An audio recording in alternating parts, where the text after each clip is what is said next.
ನಮಸ್ತೆ ಮಕ್ಕಳೇ. ಕಳೆದ ಕ್ಲಾಸಿನಲ್ಲಿ ನಾವು ಯಾವುದೆಲ್ಲ ವಿಚಾರಗಳನ್ನು ಕಲಿತಿದ್ದೇವೆ ಒಂದ್ಸಲ ನೆನಪು ಮಾಡಿ. ಕಳೆದ ಕ್ಲಾಸಿನಲ್ಲಿ ಮ್ಯೂಚುವಲ್ ಇಂಡಕ್ಷನ್ ಬಗ್ಗೆ ನಾವು ನೋಡಿ. ಈ ಮ್ಯೂಚುವಲ್ ಇಂಡಕ್ಷನ್ನ ಆಧಾರದಲ್ಲಿ ಕಾರ್ಯವೆಸಗುವಂತಹ ಒಂದು ಉಪಕರಣ ಯಾವುದದು? ಟ್ರಾನ್ಸ್ಫಾರ್ಮರ್. ಹಾಗಿದ್ದರೆ ಏನು ಟ್ರಾನ್ಸ್ಫಾರ್ಮರ್ ಅಂತ ನಾವು ನೋಡಿದ್ವಿ. ಒಂದ್ಸಲ ನೆನಪು ಮಾಡಿ ನೋಡುವ.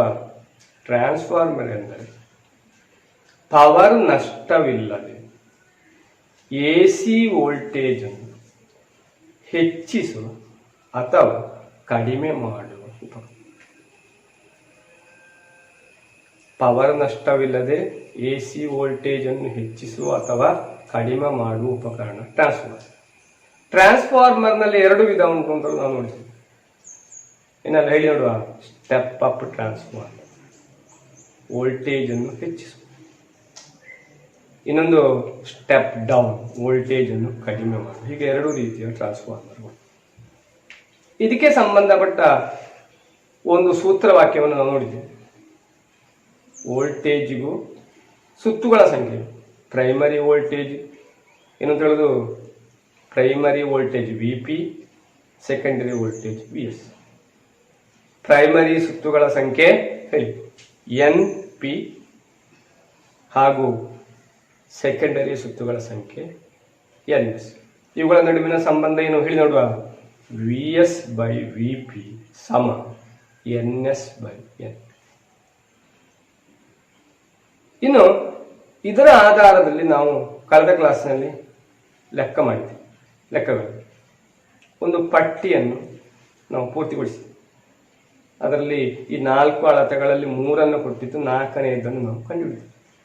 ಇದನ್ನೆಲ್ಲ ನೀವು ಪೂರ್ತಿ ಮಾಡಿರಬಹುದು ಎಂಬುದಾಗಿ ವಿಶ್ವಾಸ. ಇನ್ನು ನಾವು ಪಾಠವನ್ನು ಮುಂದುವರಿಸುವ. ಒಂದು ಟ್ರಾನ್ಸ್ಫಾರ್ಮರ್ನಲ್ಲಿ ಪವರ್ ನಷ್ಟವಿಲ್ಲ ಅಂತ ನಾವು ನೋಡಿ. ಅಂದರೆ ಪ್ರೈಮರಿಯಲ್ಲಿರುವ ಪವರ್ ಮತ್ತು ಸೆಕೆಂಡರಿಯಲ್ಲಿರುವ ಪವರ್ ಸಮಾನವಾಗಿ. ವೋಲ್ಟೇಜ್ ಮತ್ತು ವಿದ್ಯುತ್ ಪ್ರವಾಹ ತೀವ್ರತೆಗಿರುವ ಸಂಬಂಧ ಏನು ಅಂತ ನಾವು ನೋಡಿದ್ವಿ. ವೋಲ್ಟೇಜಿಗೂ ವಿದ್ಯುತ್ ಪ್ರವಾಹ ತೀವ್ರತೆಗೂ ಇರುವ ಸಂಬಂಧ ಏನು ಸಂಬಂಧ? ವೋಲ್ಟೇಜ್ ಮತ್ತು ವಿದ್ಯುತ್ ಪ್ರವಾಹ ತೀವ್ರತೆಗಿರುವ ಸಂಬಂಧ. ಇದೆರಡು ಗೊತ್ತಿದ್ದು ನಮಗೆ ಪವರ್ನ ಕಂಡುಹಿಡಿಯಬಹುದು. ಪವರ್ P ಸಮ VI, P ಸಮ VA. ಹಾಗಿದ್ರೆ ನಾವೀಗ ನೋಡಿ ಆಯ್ತು, ಒಂದು ಟ್ರಾನ್ಸ್ಫಾರ್ಮರ್ನಲ್ಲಿ ಪ್ರೈಮರಿ ಪವರ್ ಮತ್ತು ಸೆಕೆಂಡರಿ ಪವರ್ ಸಮಾನವಾಗಿದೆ. ಪ್ರೈಮರಿಯ ಪವರ್ ಮತ್ತು ಸೆಕೆಂಡರಿ. ಹಾಗಿದ್ರೆ ಪ್ರೈಮರಿಯ ವೋಲ್ಟೇಜ್ ಮತ್ತು ವಿದ್ಯುತ್ ಪ್ರವಾಹ ತೀವ್ರತೆ VI ಅಂತ ಹೇಳಿದ್ರೆ ಪ್ರೈಮರಿಯ ಪವರ್ ಅನ್ನು ನಾವು PP ಅಂತ ಕರೀತೀವಿ. ಪ್ರೈಮರಿ ವೋಲ್ಟೇಜ್ ಅನ್ನು ಹೇಗೆ ಹೇಳ್ಬೋದು? VP ಅಂತ ಕರೀತೀವಿ.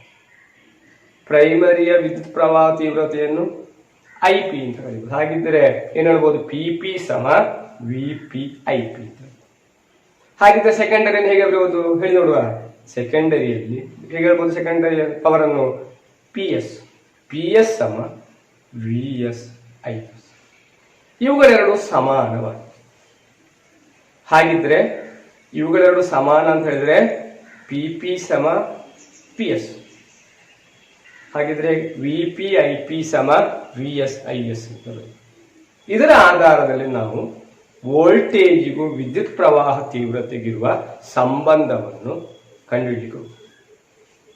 VS/VP ಸಮ NS/NP ಅಂತ ನಾವು ಕಳೆದ ಕ್ಲಾಸಿನಲ್ಲಿ ನೋಡಿದ್ದೇವೆ. ವೋಲ್ಟೇಜ್ಗೂ ಸುತ್ತುಗಳ ಸಂಖ್ಯೆ ಇರುವ ಸಂಬಂಧ. ಇದೇ ರೀತಿಯಲ್ಲಿ ನಾವೀಗ ಸಂಬಂಧವನ್ನು ಮಾಡುವುದಿದ್ರೆ ಹೇಳ್ಬೋದು VS/VP ಸಮ IP/IS ಎಂಬ ಸೂತ್ರವಾಕ್ಯವು ಬರೀ. ಹಾಗಿದ್ರೆ VS/VP ಸಮ IP/IS ಎಂಬುದಾಗಿದೆ ವೋಲ್ಟೇಜಿಗೂ ವಿದ್ಯುತ್ ಪ್ರವಾಹ ತೀವ್ರತೆಗೂ ಸಂಬಂಧಿಸಿದ ಸೂತ್ರವಾಕ್ಯ. ಹಾಗಿದ್ರೆ ಆ ಸೂತ್ರವಾಕ್ಯ ಹೇಗೆ ಬಂತು ಎಂಬುದನ್ನು ಸಲ ನೋಡುವ. ಆ ಸೂತ್ರವಾಕ್ಯ ಹೇಗೆ ಬಂತು ಎಂಬುದನ್ನು ನಿಮ್ಮ ಪುಸ್ತಕದಲ್ಲಿ ಸೈನ್ಸ್ ಡೈರಿ ಒಂದ್ಸಲ ಬರೀರಿ ನೋಡುವ. ಸರಿ, ನೀವು ಅದನ್ನೀಗ ಬರ್ದಿರ್ಬೋದು, ಒಂದ್ಸಲ ನೆನಪು ಮಾಡಿ. ಪ್ರೈಮರಿಯ ಪವರ್ PP ಸಮ VPI, ಸೆಕೆಂಡರಿಯ ಪವರ್ PS ಸಮ VSIS. ಇದೆರಡು ಸಮಾನ ಅಂತ ಹೇಳಿ ನಾವೀಗ ನೋಡಿದ ಹಾಗೆ. PS ಸಮ PP, ಪ್ರೈಮರಿ ಪವರ್ ಸಮ ಸೆಕೆಂಡರಿ. ಅದರಿಂದ VPIP ಸಮ VSIS ಬರಿಬಹುದು. ಇದರ ಆಧಾರದಲ್ಲಿ ನಾವು ಈ ಸೂತ್ರವಾಕ್ಯವನ್ನು ಹೇಗೆ ಬರಿಬಹುದು? ಹೇಗೆ? VS/VP ಸಮ IP/IS ಎಂಬುದನ್ನು ಬರಿಬಹುದು. ಅಥವಾ ಇದನ್ನು ಅಡ್ಡ ಗುಣಾಕಾರವಾಗಿ ನಾವು ಬರೆದ್ರೆ VS ಗುಣಿಸು IS ಸಮ VP ಗುಣಿಸು IP ಅಂತ ಬರಿಬಹುದು. ಹಾಗಿದ್ರೆ IS ನಾನು ಕಂಡುಹಿಡಬೇಕಿದ್ದ ಸೂತ್ರವಾಕ್ಯ ಹೇಗೆ? VP ಗುಣಿಸು IP ಭಾಗಿಸು PS. IS ಸಮ VP ಗುಣಿಸು IP ಭಾಗಿಸು VS ಎಂಬುದಾಗಿ ನಮಗೆ ಬರಿಬಹುದು. ಇನ್ನು ಈ ಎರಡು ಸೂತ್ರವಾಕ್ಯ ನಾವು ಕಳೆದ ಕ್ಲಾಸಲ್ಲಿ ನೋಡಿದ ಸೂತ್ರವಾಕ್ಯ ಇದೆ. VS/VP ಸಮ NS/NP. ಈಗ ನೋಡಿದ ಸೂತ್ರವಾಕ್ಯ VS/VP ಸಮ IP/IS. ಹಾಗಿದ್ರೆ ಅದನ್ನು ಸೇರಿಸಿ ನಮಗೆ ಹೀಗೆ ಬರೀಬಹುದು. VS/VP ಸಮ NS/NP ಸಮ IP/IS ಎಂಬುದಾಗಿ ನಮಗೆ ಬರೀಬಹುದು. ಹಾಗಿದ್ರೆ ನಾವೀಗ ನೋಡಿದ ಹಾಗೆ ಪ್ರೈಮರಿಯ ಪವರ್ ಮತ್ತು ಸೆಕೆಂಡರಿಯ ಪವರ್ ಸಮಾನ ಅಂತ ನೋಡಿದ್ವಿ.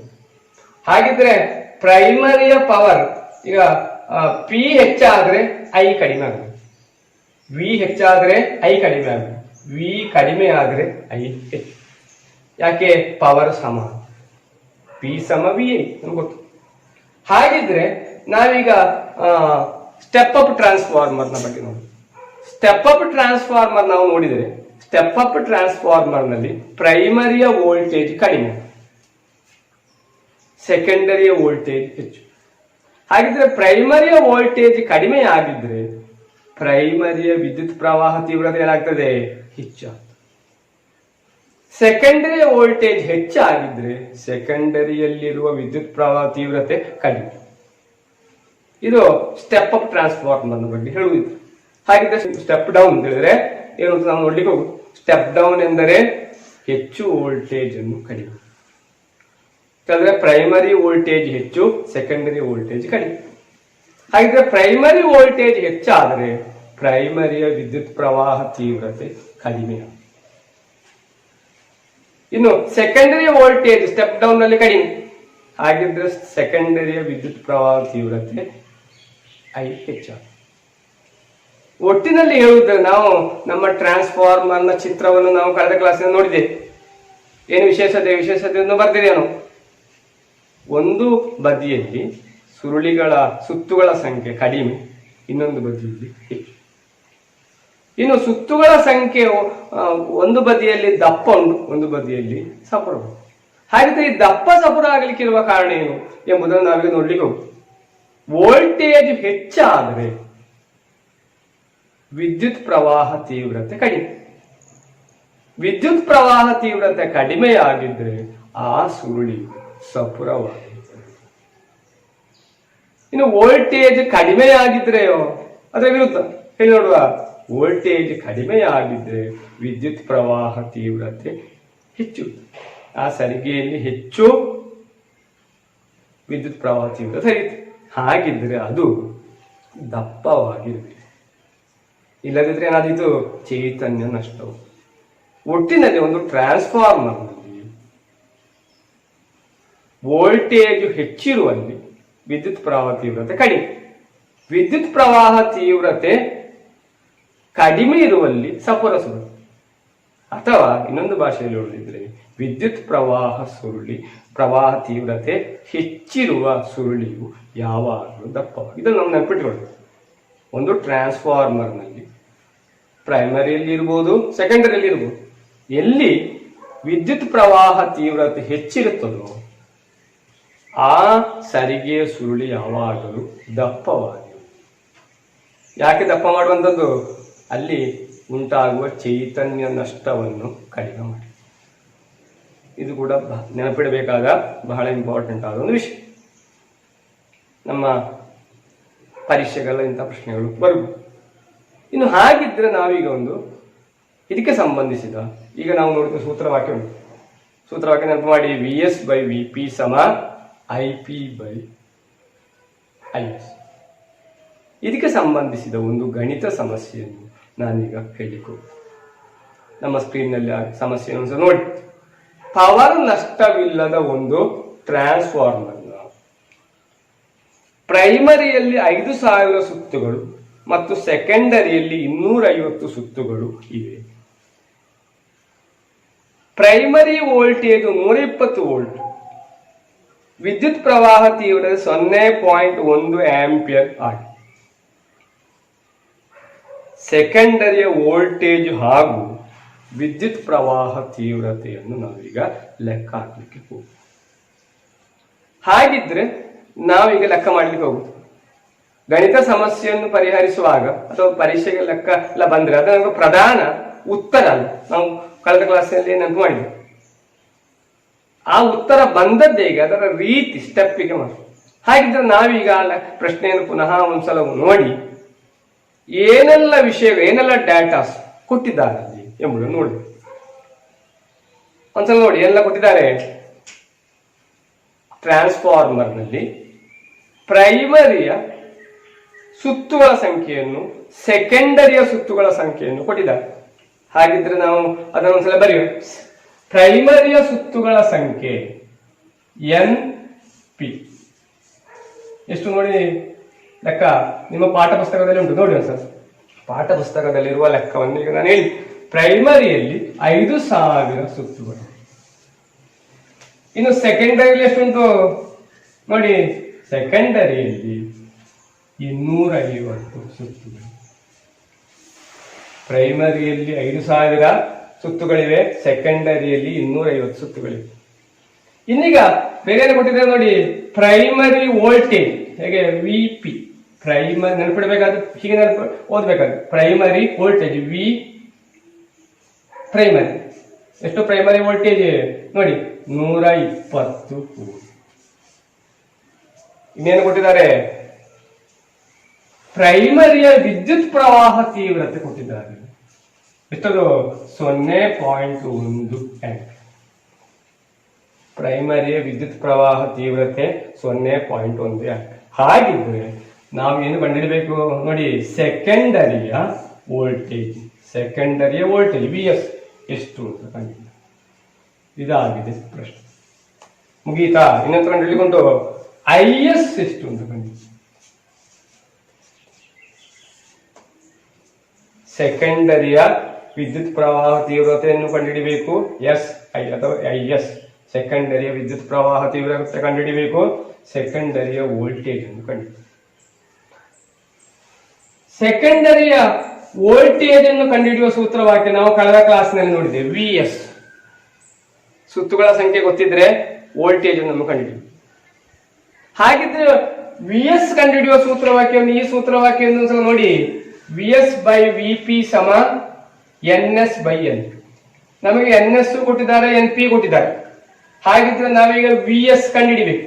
ಸೂತ್ರವಾಕ್ಯ VP ಗುಣಿಸು NS ಭಾಗಿಸು N. ಹಾಗಿದ್ರೆ VS VP ಗುಣಿಸು NS ಭಾಗಿಸು NP. VP ಎಷ್ಟು ನಮ್ಗೆ ಗೊತ್ತಿದೆ? ಎಷ್ಟು? 120 ವೋಲ್ಟ್. ಲೆಕ್ಕ ಮಾಡುವಾಗ ಯೂನಿಟ್ಗಳಿದ್ರೆ ಯೂನಿಟ್ ಬರಿಬೇಕು. 120 ವೋಲ್ಟ್. ಇನ್ನು ಸುತ್ತುಗಳ ಸಂಖ್ಯೆ NS ಎಷ್ಟು? 250. ಅದಕ್ಕೆ ಯೂನಿಟ್ ಇಲ್ಲ, ಅದರಿಂದ 250 ಬರ್ತದೆ. ಭಾಗಿಸು ಎಷ್ಟು? ಎನ್ ಪ್ರೈಮರಿಯಲ್ಲಿರುವ ಸುತ್ತುಗಳ ಸಂಖ್ಯೆ ಎಷ್ಟು? 5000.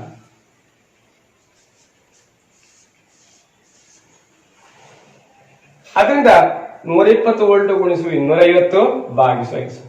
ಭಾಗಿಸಿದ್ರೆ 250 0ಗೆ 0 ಆಯ್ತು ಅಲ್ವಾ? ಇಲ್ಲಿ ಒಂದು 0 ಆಯ್ತು. ಆಗ 525 ಅಂತ ನಾವು ಹೇಳಿದ್ರೆ ಎಷ್ಟು ಸಲ ಆಗ್ತದೆ? ನಾವು ಭಾಗಿಸಿ ನೋಡಿದ್ರೆ ಎಷ್ಟು ಬರ್ತದೆ? 12 6 ವೋಲ್ಟ್.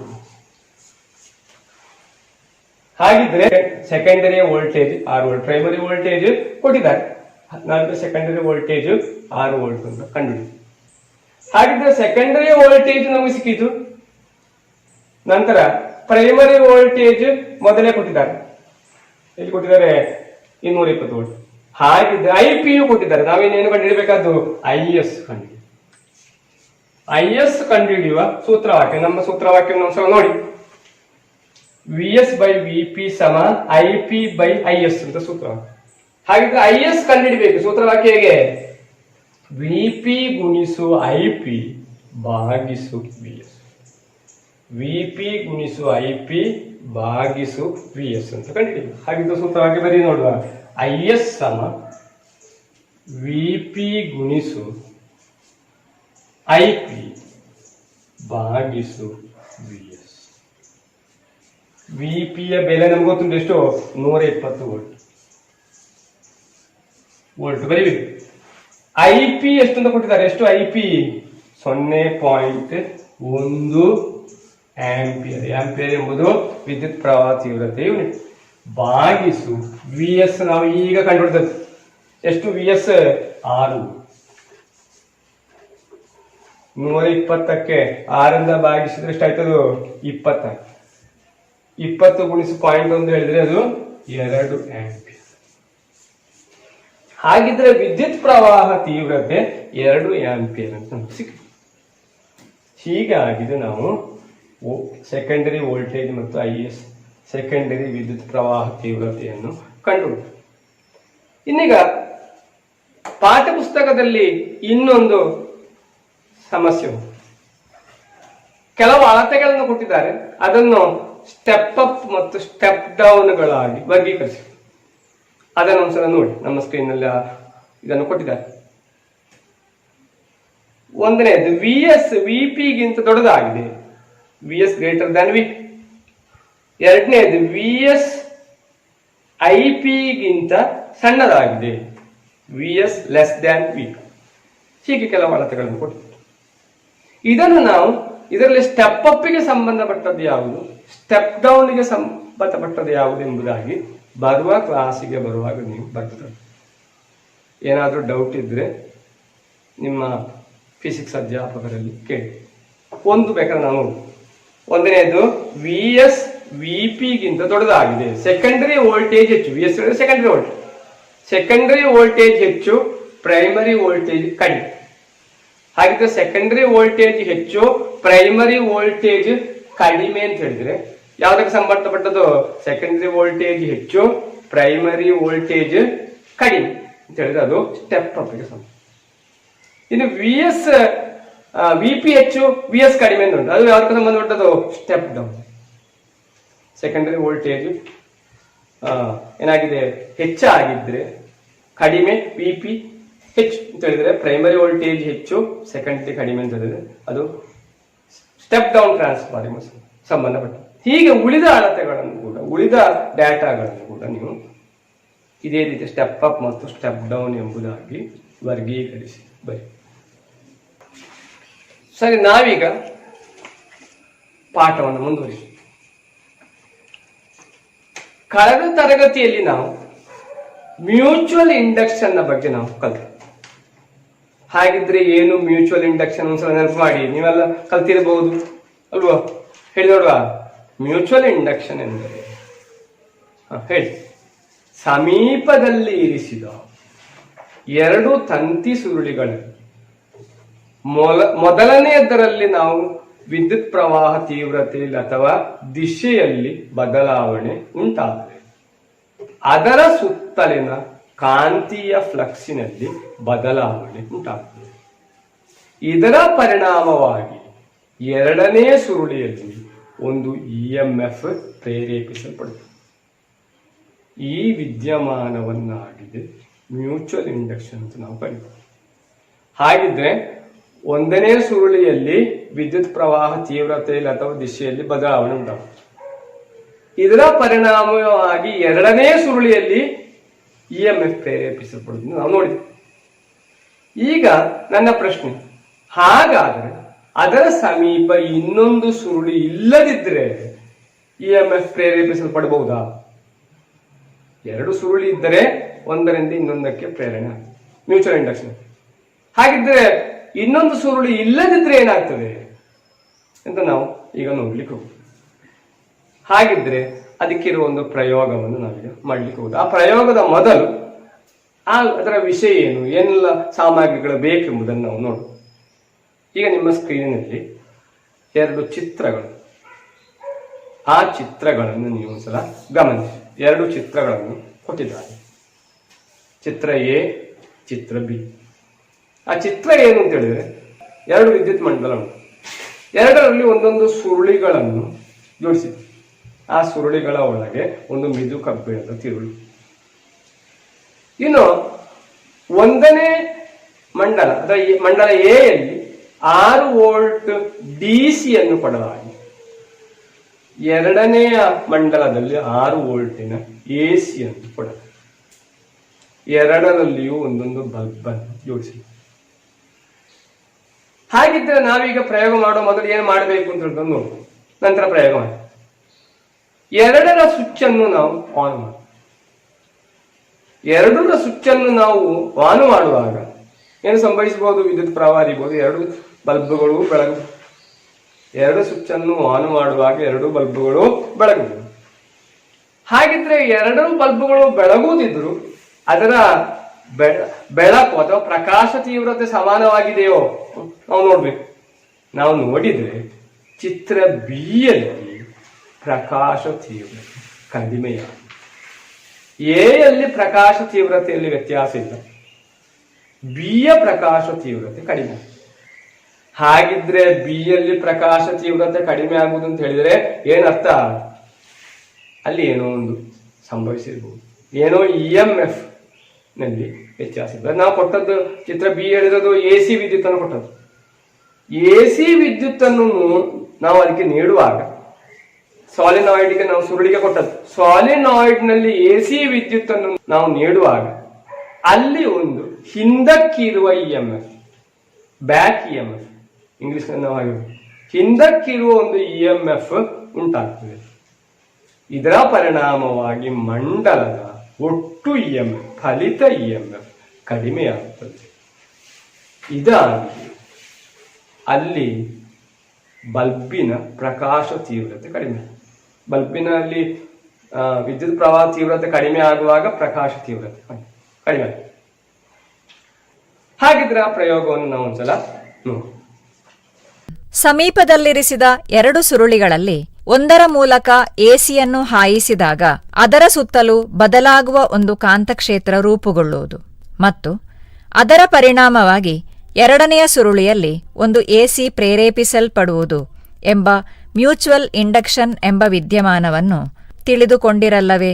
ಅಂದರೆ ಒಂದು ಸುರುಳಿಗೆ ನಾವು ಎಸಿಯನ್ನು ನೀಡಿದಾಗ ಅದರ ಸುತ್ತಲೂ ಬದಲಾಗುವ ಒಂದು ಕಾಂತಕ್ಷೇತ್ರ ರೂಪುಗೊಳ್ಳುವುದು. ಇಲ್ಲಿ ಇನ್ನೊಂದು ಸುರುಳಿ ಇದ್ದರೆ ಅದರಲ್ಲಿ ಎಸಿ ಪ್ರೇರೇಪಿಸಲ್ಪಡುವುದು. ಆದರೆ ಈ ಸುರುಳಿಯ ಸಮೀಪದಲ್ಲಿ ಇನ್ನೊಂದು ಸುರುಳಿ ಇಲ್ಲ. ಆದರೂ ಇದೇ ಸುರುಳಿಯು ಅದರ ಸುತ್ತಲಿರುವ ಕಾಂತಕ್ಷೇತ್ರವನ್ನು ವಿಚ್ಛೇದಿಸುತ್ತದೆ. ಈ ವಿದ್ಯಮಾನವನ್ನು ನಾವಿಂದು ಪ್ರಯೋಗದ ಮೂಲಕ ನೋಡೋಣ. ಈ ಕ್ರಮೀಕರಣದಲ್ಲಿ ಒಂದು ಸಾಲೆನಾಯ್ಡ್ ಅಂದರೆ ಒಂದು ತಂತಿ ಸುರುಳಿಯನ್ನು ಇಲ್ಲಿ ಭದ್ರಪಡಿಸಲಾಗಿದೆ. ಇಲ್ಲಿ ಒಂದು ಟಾರ್ಚ್ ಬಲ್ಬ್ ಅನ್ನು ಜೋಡಿಸಲಾಗಿದೆ. ಇದಕ್ಕೆ 12 ವೋಲ್ಟ್ ಎಸಿಯನ್ನು ನೀಡಲಾಗುವುದು. 12 ವೋಲ್ಟ್ ಎಸಿಯನ್ನು ಬಲ್ಬಿಗೆ ನೇರವಾಗಿ ನೀಡಿದಾಗ ಬಲ್ಬಿನ ಪ್ರಕಾಶ ತೀವ್ರತೆಯನ್ನು ಗಮನಿಸಿ. ಇನ್ನು 12 ವೋಲ್ಟ್ ಎಸಿಯನ್ನು ಸಾಲೆನಾಯ್ಡಿನ ಮೂಲಕ ಬಲ್ಬಿಗೆ ನೀಡುವಾಗ ಬಲ್ಬಿನ ಪ್ರಕಾಶ ತೀವ್ರತೆ ಹೇಗಿದೆ ಎಂದು ಗಮನಿಸಿ ನೋಡಿ. ನೇರವಾಗಿ ಕೊಡುವಾಗ ಇರುವುದಕ್ಕಿಂತ ಸಾಲೆನಾಯ್ಡಿನ ಮೂಲಕ ಕೊಟ್ಟಾಗ ಪ್ರಕಾಶ ತೀವ್ರತೆ ಕಡಿಮೆಯಾಗಿರುವುದಾಗಿ ತೋರುವುದಿಲ್ಲವೇ? ಸಾಲೆನಾಯ್ಡಿನ ಮೂಲಕ ಎಸಿಯನ್ನು ಹಾಯಿಸಿದಾಗ ಬಲ್ಬಿನ ಪ್ರಕಾಶ ತೀವ್ರತೆ ಕಡಿಮೆಯಾಗಲು ಕಾರಣವೇನಾಗಿರಬಹುದು?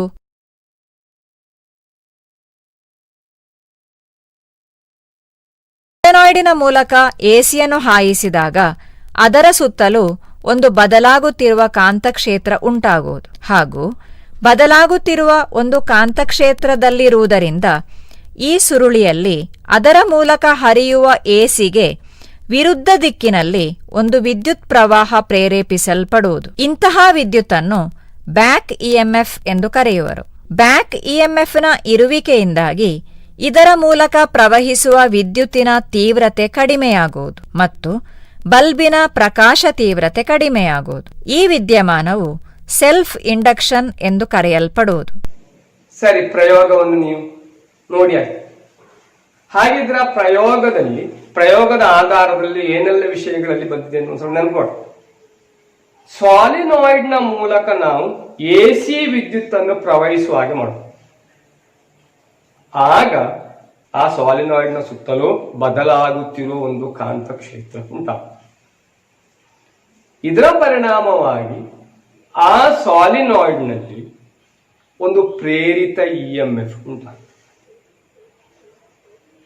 ಈ ಪ್ರೇರಿತ ಇಎಂಎಫ್ ಈಗಾಗಲೇ ಅಲ್ಲಿ ಒಂದು ವಿದ್ಯುತ್ ಪ್ರವಾಹ ಉಂಟು, ಇಎಂಎಫ್ ಉಂಟು, ಅದರ ವಿರುದ್ಧ ದಿಶೆಯಲ್ಲಿ ವರ್ತಿಸ್ತದೆ. ಆದ ಕಾರಣ ಅದನ್ನು ಹಿಂದಕ್ಕಿರುವ ಇಎಂಎಫ್, ಬ್ಯಾಕ್ ಇಎಂಎಫ್ ಅಂತ.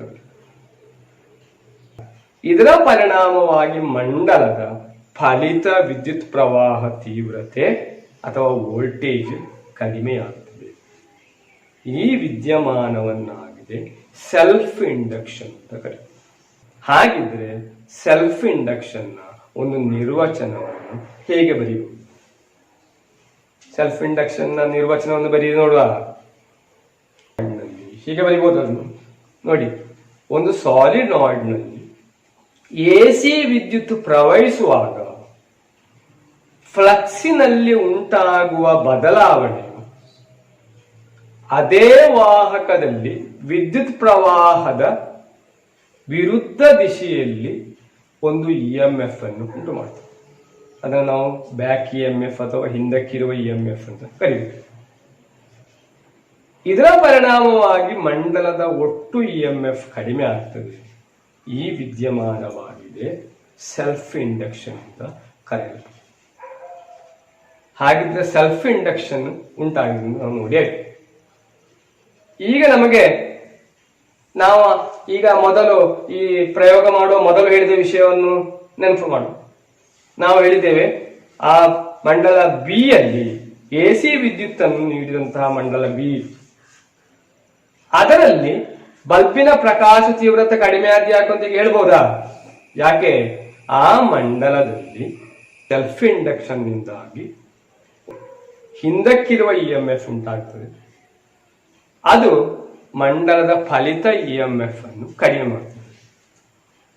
ಇದಾಗಿದೆ ಸೆಲ್ಫ್ ಇಂಡಕ್ಷನ್. ಹಾಗಿದ್ರೆ ಸೆಲ್ಫ್ ಇಂಡಕ್ಷನ್ ಎಂಬುದು ಯಾವೆಲ್ಲ ಘಟಕಗಳನ್ನು ಅವಲಂಬಿಸಿದೆ ಎಂದು ನಾವು ನೋಡ್ಲಿಕ್ಕೆ ಹೋಗ್ತೀವಿ. ಸೆಲ್ಫ್ ಇಂಡಕ್ಷನ್ ಯಾವೆಲ್ಲ ಘಟಕಗಳನ್ನು ಅವಲಂಬಿಸಿವೆ ಎಂದು ನೋಡೋಣ. ಅದಕ್ಕಾಗಿ ಇಲ್ಲಿ ಇನ್ನೆರಡು ಸುರುಳಿಗಳನ್ನು ಕ್ರಮೀಕರಿಸಲಾಗಿದೆ. ಒಂದನೆಯ ಸುರುಳಿಯಲ್ಲಿರುವ ಸುತ್ತುಗಳ ಸಂಖ್ಯೆಗಿಂತ ಹೆಚ್ಚು ಸುತ್ತುಗಳು ಎರಡನೆಯ ಸುರುಳಿಯಲ್ಲಿವೆ. ಎರಡನೆಯ ಸುರುಳಿಯಲ್ಲಿರುವ ಸುತ್ತುಗಳ ಸಂಖ್ಯೆಗಿಂತ ಹೆಚ್ಚು ಸುತ್ತುಗಳು ಮೂರನೆಯ ಸುರುಳಿಯಲ್ಲಿವೆ. ಒಂದನೆಯ ಸುರುಳಿಯ ಮೂಲಕ ವಿದ್ಯುತ್ ಪ್ರವಹಿಸುವಂತೆ ಮಾಡಿದಾಗ ಬಲ್ಬಿನ ಪ್ರಕಾಶ ತೀವ್ರತೆಯನ್ನು ಗಮನಿಸಿರಿ. ಇನ್ನು ಎರಡನೆಯ ಸುರುಳಿಯ ಮೂಲಕ ವಿದ್ಯುತ್ತನ್ನು ಹಾಯಿಸಿದಾಗ ಬಲ್ಬಿನ ಪ್ರಕಾಶ ತೀವ್ರತೆ ಕಡಿಮೆಯಾದುದನ್ನು ಗಮನಿಸಿದಿರಲ್ಲವೇ? ಇನ್ನು ಮೂರನೆಯ ಸುರುಳಿಯ ಮೂಲಕ ವಿದ್ಯುತ್ತನ್ನು ಹಾಯಿಸಿದಾಗ ಬಲ್ಬಿನ ಪ್ರಕಾಶ ತೀವ್ರತೆ ಮತ್ತಷ್ಟು ಕಡಿಮೆಯಾಗಿರುವುದಾಗಿ ನಮಗೆ ಕಾಣಬಹುದು. ಇದರಿಂದ ನಾವೇನು ತಿಳಿದುಕೊಳ್ಳಬಹುದು? ಸುರುಳಿಯಲ್ಲಿರುವ ಸುತ್ತುಗಳ ಸಂಖ್ಯೆ ಹೆಚ್ಚಿದಾಗ ಅದರ ಮೂಲಕ ಇರುವ ಬ್ಯಾಕ್ ಇಎಂಎಫ್ ಹೆಚ್ಚುವುದು ಎಂದು ನಮಗೆ ತಿಳಿಯಬಹುದು. ಅದೇ ರೀತಿ ತಂತಿ ಸುರುಳಿಯ ಸಂಖ್ಯೆ ಹೆಚ್ಚುವುದರ ಜೊತೆಗೆ ಅದರೊಳಗೆ ಮಿದುಕಬ್ಬಿಣದ ತಿರುಳನ್ನು ಇರಿಸುವುದಾದರೆ ಬ್ಯಾಕ್ ಇಎಂಎಫ್ ಮತ್ತಷ್ಟು ಹೆಚ್ಚುವುದಾಗಿ ಕಾಣಲು ಸಾಧ್ಯವಾಗುವುದು. ಅದಕ್ಕಾಗಿ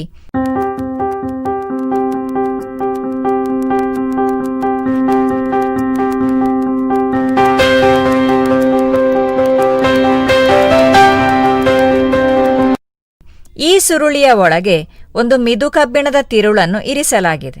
ಇನ್ನು ಪ್ರಕಾಶ ತೀವ್ರತೆಯನ್ನು ಗಮನಿಸಿ ನೋಡಿ. ಪ್ರಕಾಶ ತೀವ್ರತೆ ಬಹಳ ಕಡಿಮೆಯಾಗಿರುವುದಾಗಿ ಕಾಣಬಹುದು. ಎರಡನೆಯ ಸುರುಳಿಯಲ್ಲಿ ಮಿದು ಕಬ್ಬಿಣದ ತಿರುಳನ್ನು ಇರಿಸಿದಾಗ ಮೊದಲು ಇದ್ದದ್ದಕ್ಕಿಂತಲೂ ಪ್ರಕಾಶ ತೀವ್ರತೆ ಕಡಿಮೆಯಾಗಿರುವುದಾಗಿ ಕಾಣಬಹುದು.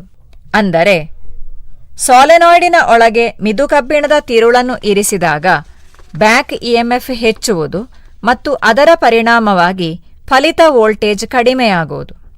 ಫಲಿತ ವೋಲ್ಟೇಜ್ ಕಡಿಮೆಯಾಗುವುದರಿಂದಾಗಿ ಬಲ್ಬಿನ ಪ್ರಕಾಶ ತೀವ್ರತೆ ಕಡಿಮೆಯಾಗುವುದು. ಅಂದರೆ ಬ್ಯಾಕ್ ಇಎಂಎಫ್ನ ಮೇಲೆ ಪ್ರಭಾವ ಬೀರುವ ಪ್ರಧಾನ ಘಟಕಗಳು: ಒಂದು, ತಂತಿ ಸುರುಳಿಯ ಸುತ್ತುಗಳ ಸಂಖ್ಯೆ, ಮತ್ತೊಂದು ಅದರಲ್ಲಿ ಉಪಯೋಗಿಸುವ ತಿರುಳಿನ ಅಡ್ಡಛೇದ ವಿಸ್ತೀರ್ಣ. ಅಡ್ಡಛೇದ ವಿಸ್ತೀರ್ಣ ಹೆಚ್ಚಿದಂತೆ ಬ್ಯಾಕ್ ಇಎಂಎಫ್ ಕೂಡ ಹೆಚ್ಚುವುದು. ಹಾಗಿದ್ರೆ ಹಿಂದಕ್ಕಿರುವ ಇಎಂಎಫ್ ಅಥವಾ ನಾವು ಹೇಳಿದ್ರೆ ಸೆಲ್ಫ್ ಇಂಡಕ್ಷನ್ ಆ ಸಾಲಿನಾಯ್ಡ್ನಲ್ಲಿರುವ ಸುತ್ತುಗಳ ಸಂಖ್ಯೆಯನ್ನು ಹೊಂದಿಕೊಂಡಿದೆ ಅಂತ ಹೇಳುತ್ತೆ. ಅದರ ಒಳಗಿರಿಸಿದಂತಹ ಮಿದು ಕಬ್ಬಿಣದ ತಿರುಳನ್ನು ಕೂಡ ಹೊಂದಿಕೊಂಡಿದೆ. ಒಟ್ಟಿನಲ್ಲಿ ಹೇಳುವುದಿದ್ರೆ ಅಲ್ಲಿ ಉಂಟಾಗುವಂತಹ ಸೆಲ್ಫ್ ಇಂಡಕ್ಷನ್ನಲ್ಲಿ ಉಂಟಾಗುವಂತಹ ಹಿಂದಕ್ಕಿರುವ ಇಎಂಎಫ್ ಯಾವುದನ್ನೆಲ್ಲ ಹೊಂದಿಕೊಂಡು ಹೇಳಿ ನೋಡುವ, ಸುತ್ತುಗಳ ಸಂಖ್ಯೆಯನ್ನು ಹೊಂದಿಕೊಂಡು. ಅದೇ ರೀತಿ ಇನ್ನು ಮಿದು ಕಬ್ಬಿಣದ ತಿರುಳಿನ ಅಡ್ಡಛೇದ ವಿಸ್ತೀರ್ಣ ದಪ್ಪ ಹೆಚ್ಚಾದ ಹಾಗೆ ಸೆಲ್ಫ್ ಇಂಡಕ್ಷನ್ ಅಥವಾ ಹಿಂದಕ್ಕಿರುವ ಇಎಂಎಫ್ ಹೆಚ್ಚಾಗ್ತದೆ. ಇದೆರಡು ಘಟಕಗಳನ್ನು ಸೆಲ್ಫ್ ಇಂಡಕ್ಷನ್ ಹೊಂದಿಕೊಂಡಿದೆ ಎಂದು ನಮಗೆ ಹೇಳುತ್ತೆ. ಇದರ ಆಧಾರದಲ್ಲಿ ನಾನೀಗ 2 ಅಸೈನ್ಮೆಂಟ್ ಕೊಡ್ಲಿಕ್ಕೆ ಮುಂದಿನ ಕ್ಲಾಸಿಗೆ ಬರುವಾಗ ಅದನ್ನು ನೀವು ಕಂಪ್ಲೀಟ್ ಮಾಡಿ ಬರುತ್ತೆ. ಅದು ನಮ್ಮ ಲೆಟಸ್ ಎಸ್ ಮೌಲ್ಯಮಾಪನ ಮಾಡೋಣದಲ್ಲಿರುವ ಪ್ರಶ್ನೆ. ಸರಿ, ಈಗ ಪ್ರಶ್ನೆಯನ್ನು ಒಂದ್ಸಲ ನಿಮ್ಮ ಸ್ಕ್ರೀನಲ್ಲಿ ಒಂದ್ಸಲ ನೋಡಿ.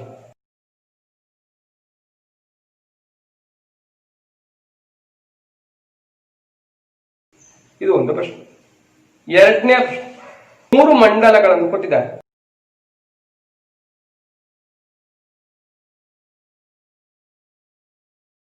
ಇದಾಗಿದೆ ಪ್ರಶ್ನೆ. ಅದರಿಂದ ಇದರ ಉತ್ತರವನ್ನು ನೀವು ಸೈನ್ಸ್ ಡೈರಿಯಲ್ಲಿ ಬರಿಬೇಕು. ಏನಾದರೂ ಸಂಶಯಗಳಿದ್ರೆ ನಿಮ್ಮ ಫಿಸಿಕ್ಸ್ ಅಧ್ಯಾಪಕರಲ್ಲಿ ಕೇಳಿ ಅದನ್ನು ಪರಿಹರಿಸಿ ಚಂದವಾಗಿ ಇದರಲ್ಲಿ ಬರಿಬೇಕು. ಅದಲ್ಲದೆ ಮೌಲ್ಯಮಾಪನ ಮಾಡೋಣದಲ್ಲಿ ಇನ್ನೂ ಕೆಲವು ಇದಕ್ಕೆ ಸಂಬಂಧಪಟ್ಟ ಪ್ರಶ್ನೆಗಳುಂಟು, ಅದನ್ನು ಉತ್ತರಿಸಬೇಕು. ಮುಂದಿನ ಕ್ಲಾಸಿನಲ್ಲಿ ನಾವು ಮತ್ತೆ ಭೇಟಿಯಾಗೋಣ ಎಂಬುದಾಗಿ ಹಾರೈಸಿಕೊಂಡು, ನೀವೆಲ್ಲರೂ ಮನೆಯಲ್ಲಿ ಸುರಕ್ಷಿತರಾಗಿರಿ ಎಂಬುದಾಗಿ ಹಾರೈಸಿಕೊಂಡು ಮುಂದಿನ ಕ್ಲಾಸಿಗೆ ನಾವು ನೋಡುವ. ಎಲ್ಲರಿಗೂ ನಮಸ್ಕಾರ.